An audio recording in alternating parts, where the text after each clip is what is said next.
ಸರ್ಕಾರಿ ಗೌರವಗಳೊಂದಿಗೆ ಡಿ ಸುಧಾಕರ್ ಅವರ ಅಂತ್ಯಕ್ರಿಯೆ ಆಗಿದೆ. ಪಾರ್ಥಿವ ಶರೀರಕ್ಕೆ ಸುಧಾಕರ್ ಅವರ ಪುತ್ರ ಸುಹಾಸ್ ಅಗ್ನಿಸ್ಪರ್ಶವನ್ನ ಕೂಡ ಮಾಡಿದ್ದಾರೆ. ಜೈನ ಧರ್ಮದ ಸಂಪ್ರದಾಯದಂತೆ ಇದೀಗ ಅಗ್ನಿಸ್ಪರ್ಶ ಕೂಡ ಆಗಿರುವಂಥದ್ದು. ಪ್ರತಿಯೊಬ್ಬರು ಕೂಡ ಈ ಒಂದು ಸಂದರ್ಭದಲ್ಲಿ ಕಣ್ಣೀರನ್ನ ಇಟ್ಟಿದ್ದಾರೆ. ಯಾಕಂತ ಅಂದ್ರೆ ಡಿ ಸುಧಾಕರ್ ಅವರು ಮಾಡಿದಂತಹ ಸಾಧನೆಗಳು ಜನಮಾನಸದಲ್ಲಿ ಹಾಗೆ ಉಳಿದುಕೊಂಡಿರುವಂಥದ್ದು. ಹಾಗಾಗಿ ಅವರನ್ನ ಕಳೆದುಕೊಂಡು ಇದೀಗ ನೀರವ ಮೌನ ಆವರಿಸಿಕೊಂಡಿರುವಂಥದ್ದು. ಅಗ್ನಿಸ್ಪರ್ಶ ಕೂಡ ಆಗಿದೆ. ಪಾರ್ಥಿವ ಶರೀರಕ್ಕೆ ಸುಧಾಕರ್ ಅವರ ಪುತ್ರ ಸುಹಾಸ್ ಅಗ್ನಿ ಸ್ಪರ್ಶವನ್ನ ಮಾಡಿದ್ದಾರೆ. ಚಿತ್ರದುರ್ಗ ಜಿಲ್ಲೆಯ ಹಿರಿಯೂರು ಕ್ಷೇತ್ರದ ಪ್ರಭಾವಿ ನಾಯಕ ಮಾಜಿ ಸಚಿವ ಡಿ ಸುಧಾಕರ್ ಅವರು ಇದೀಗ ನಮ್ಮನ್ನೆಲ್ಲ ಅಗಲಿರುವಂಥದ್ದು. ಸಕಲ ಸರ್ಕಾರಿ ಗೌರವಗಳೊಂದಿಗೆ ಅಂತಿಮ ಸಂಸ್ಕಾರ ಕೂಡ ಆಗಿದೆ. ಅಂತ್ಯಕ್ರಿಯೆಯಲ್ಲಿ ಸಿಎಂ ಸಿದ್ದರಾಮಯ್ಯ, ಡಿಸಿಎಂ ಡಿಕೆಶಿ ಎಲ್ಲರೂ ಕೂಡ ಭಾಗಿಯಾಗಿದ್ರು. ಸಂತಾಪವನ್ನು ಸೂಚಿಸಿದ್ದಾರೆ. ಡಿಕೆಶಿ ಅವರು ಕಣ್ಣೀರನ್ನು ಕೂಡ ಇಟ್ಟಿದ್ರು. ಸರ್ಕಾರಿ ಗೌರವಗಳೊಂದಿಗೆ ಇದೀಗ ಅಂತ್ಯಕ್ರಿಯೆ ಆಗಿರುವಂಥದ್ದು. ಸುಧಾಕರ್ ಅವರ ಪುತ್ರ ಸುಹಾಸ್ ಅಗ್ನಿಸ್ಪರ್ಶವನ್ನ ಮಾಡಿದ್ದಾರೆ.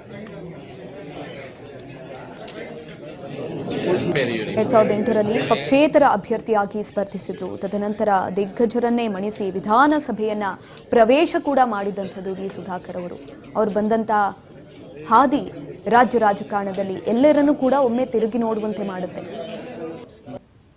ರಾಜಕೀಯದಲ್ಲಿ ಇಷ್ಟು ಜನರನ್ನ ಗಳಿಸೋದು ಅಷ್ಟು ಸುಲಭದ ಮಾತಲ್ಲ. ಅಲ್ಲಿರುವಂತಹ ಪ್ರತಿಯೊಬ್ಬರು ಕೂಡ, ಅಂದರೆ ಚಿತ್ರದುರ್ಗ, ಚಳ್ಳಕೆರೆ ಸುತ್ತಮುತ್ತಿನ ಪ್ರತಿಯೊಬ್ಬರು ಕೂಡ ಇಂದು ಅವರಿಲ್ಲ ಅನ್ನೋದನ್ನ ಯಾರು ಕೂಡ ಊಹೆ ಮಾಡೋದಕ್ಕಾಗ್ತಾ ಇಲ್ಲ. ಅವ್ರು ಮಾಡಿದಂತಹ ಕೆಲಸಗಳು ಅಷ್ಟೇ ಇತ್ತು. ಕೃಷಿ ಕ್ಷೇತ್ರ ಅಂತ ಬಂದರೆ ಅಲ್ಲೂ ಕೂಡ ಜನರಿಗಾಗಿ ಮಿಡ್ದಂತಹ ಹೃದಯ. ಇವರು ಬಂದಂತಹ ಸಂದರ್ಭದಲ್ಲಿ ನೀರಿಗಾಗಿ ಹಾಹಾಕಾರ ಅನ್ನೋದಿತ್ತು. ಅದರಲ್ಲೂ ಕೂಡ ಚಳ್ಳಕೆರೆ ಆ ಪ್ರದೇಶದಲ್ಲಿ ನೀರಿಗಾಗಿ ಜನರು ಪರದಾಟವನ್ನ ನಡೆಸ್ತಾ ಇದ್ರು. ಪ್ರತಿ ಬಾರಿನೂ ಕೂಡ ಜನರು ಆ ಸಮಸ್ಯೆಯನ್ನ ಹೊತ್ತು ಡಿ ಸುಧಾಕರ್ ಅವ್ರ ಹತ್ರ ಹೋಗ್ತಾರೆ ಅಂತ ಅಂದಂಥ ಸಂದರ್ಭದಲ್ಲಿ ಅವರ ಸಮಸ್ಯೆಗಳನ್ನ ಆಲಿಸ್ತಾ ಇದ್ರು. ಅಷ್ಟು ಸಮಯ, ಸಂವೇದನೆ ಅವ್ರ ಹತ್ರ ಇತ್ತು. ಯಾರಿಗೂ ಕೂಡ ಡಿಸಪಾಯಿಂಟ್ ಅನ್ನೋದನ್ನ ಮಾಡ್ತಾ ಇರಲಿಲ್ಲ ಡಿ ಸುಧಾಕರ್ ಅವರು. ಇದೀಗ ಎಲ್ಲರನ್ನ ಆಗಲಿ ಹೋಗಿರುವಂಥದ್ದು. ಜೈನ ಸಂಪ್ರದಾಯದಂತೆ ಇದೀಗ ವಿಧಿವಿಧಾನ ಕೂಡ ಆಗಿದೆ. ಅಗ್ನಿಸ್ಪರ್ಶ ಕೂಡ ಆಗಿರುವಂಥದ್ದು. ಅವರ ಪುತ್ರ ಸುಹಾಸ್ ಅಗ್ನಿಸ್ಪರ್ಶಿಸಿದ್ದಾರೆ.